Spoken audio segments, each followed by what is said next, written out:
अस्सलामुअलैकुम वरहमतुल्लाहि वबरकातुहू। दूसरे दर्स में खुशामदीद कहते हैं। आज हम पढ़ेंगे कुछ और अल्फाज। जिस तरह गुज़िश्ता दर्स में हमने फ़ारसी लफ्ज़ पढ़े थे, इसी तरीके से आज भी हम कुछ अल्फाज और उसके माना और उसका फ़ारसी ज़बान में तलफ़्फ़ुज़ और अदायगी आपको बताएंगे। पहला जो लफ्ज़ है वो है परचम, जिसे उर्दू में हम परचम कहते हैं, झंडा। इसका फ़ारसी में जो तलफ़्फ़ुज़ है वो है परचम। दूसरा जो लफ्ज़ है वो है फॉर्च। फॉर्च पार्च जो है वो जग को कहते हैं, जिसमें पानी डाल के, गिलास में पानी जिससे डालते हैं जग, उसको कहते हैं हम फॉर्च। तीसरा जो लफ्ज़ है वो है फेसर। फेसर जो है वो बेटे को कहा जाता है, सन को। इसी तरह चौथा जो लफ्ज़ है वो है फिरौहन। फिरौहन जो है वो कमीज को कहते हैं, शर्ट को। अगला है पुर्तकाल। पुर्तकाल जो है वो मौसम्बी को कहते हैं, ऑरेंज को, फ्रूट जो है उसको पुर्तकाल कहा जाता है। अगला जो लफ्ज़ है वो है फूल।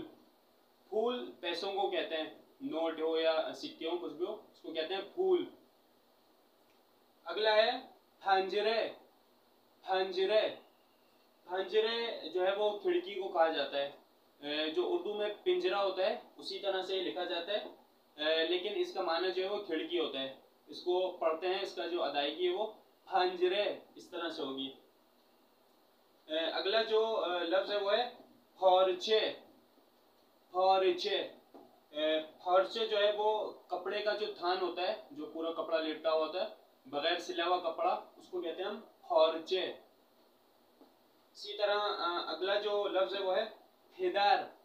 इसको हम उर्दू में जैसे पिदर पढ़ते हैं, पिदर, फारसी में जो इसकी अदायगी है वो है फिदर। फिदर यानी बाप।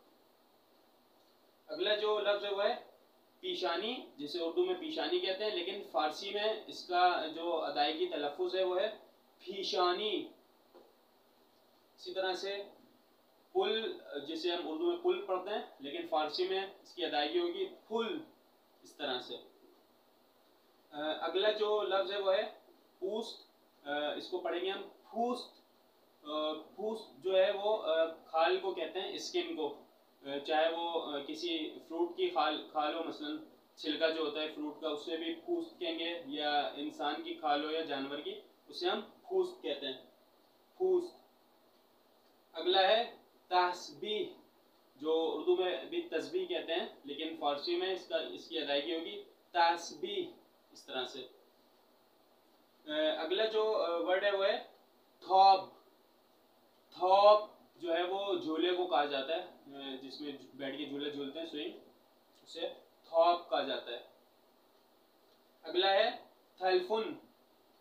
जो टेलीफोन, जो फोन होता है, उसे फारसी जबान में थलफुन कहते हैं, थलफुन। इसी तरह से जो अगला लफ्ज़ है वो है तीख। तीख जो है वो ब्लेड को कहा जाता है, काटने के लिए जो ब्लेड इस्तेमाल होता है उसे कहते हैं तीख।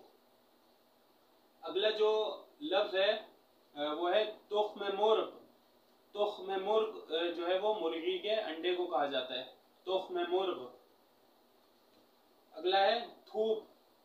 थूप जो है वो फुटबॉल को कहा जाता है। इसी तरह से तराजू। तराजू वही उर्दू ज़बान में जिस तरह इस्तेमाल होता है तराजू, यहाँ पे भी तराजू इस्तेमाल होता है, लेकिन उसकी अदायगी जो है वो होगी तराजू, इस तरह से। इसके बाद है थॉक्सी। थॉक्सी जो है वो टैक्सी को कहते हैं, जो टैक्सी अमूमन इस्तेमाल करते हैं, लेकिन फारसी ज़बान में कहते हैं हम थॉक्सी। अगला है तेहरान। तेहरान जो शहर का नाम है, इसे हम पढ़ेंगे तेहरान, इस तरह से। अगला है तीर। तीर तीर वही तीर जो कमान के साथ जो इस्तेमाल होता है, एरो, उसे तीर कहा जाता है। अगला है तुख्मे। तुख्मे बीज को कहते हैं, जो बीज खाने में इस्तेमाल होते हैं, या किसी फ्रूट के बीज हो गए, उसे कहते हैं तुख्मे। इसी तरह से जो 24वां लफ्ज़ है वो है थूत। थूत जो है वो शहतूत को फारसी ज़बान में सिर्फ थूत क्या कहा जाता है, थूत। जी, ये 24 अल्फाज और हो गए। जिस तरह पहले दर्स में 25 अल्फाज और उनके माना बयान किए थे, इसी तरह से ये 24 अल्फाज और माना ये आप लोगों ने याद करने हैं। और इसके बाद जो है वो छोटी सी इसमें इशारा की जो टॉपिक है उसके बारे में थोड़ा सा हम बयान करेंगे।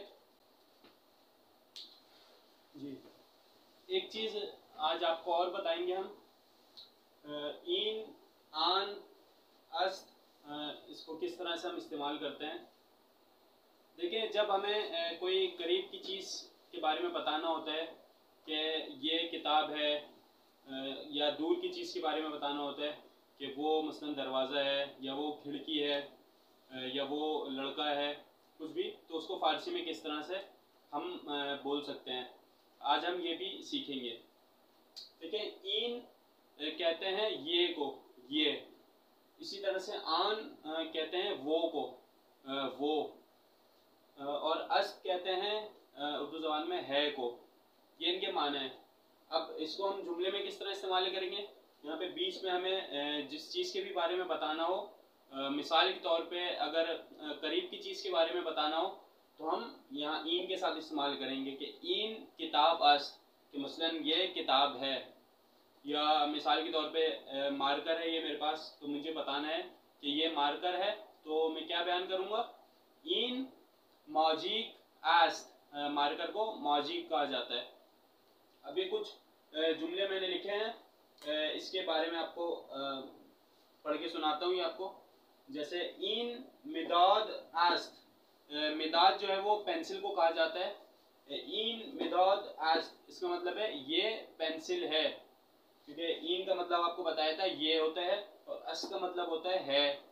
ये मिदाद कहते हैं पेंसिल को, ये पेंसिल है। इसी तरह से इन तुख्मे मुर्ग अस्त, ये मुर्गी का अंडा है।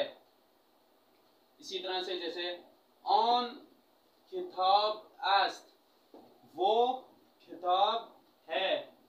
इस तरह से इन थाबलो अस्त, ये बोर्ड है। मसलन ऑन थंजरे अस्त, वो खिड़की है। ऑन उठाक अस्त, वो कमरा है।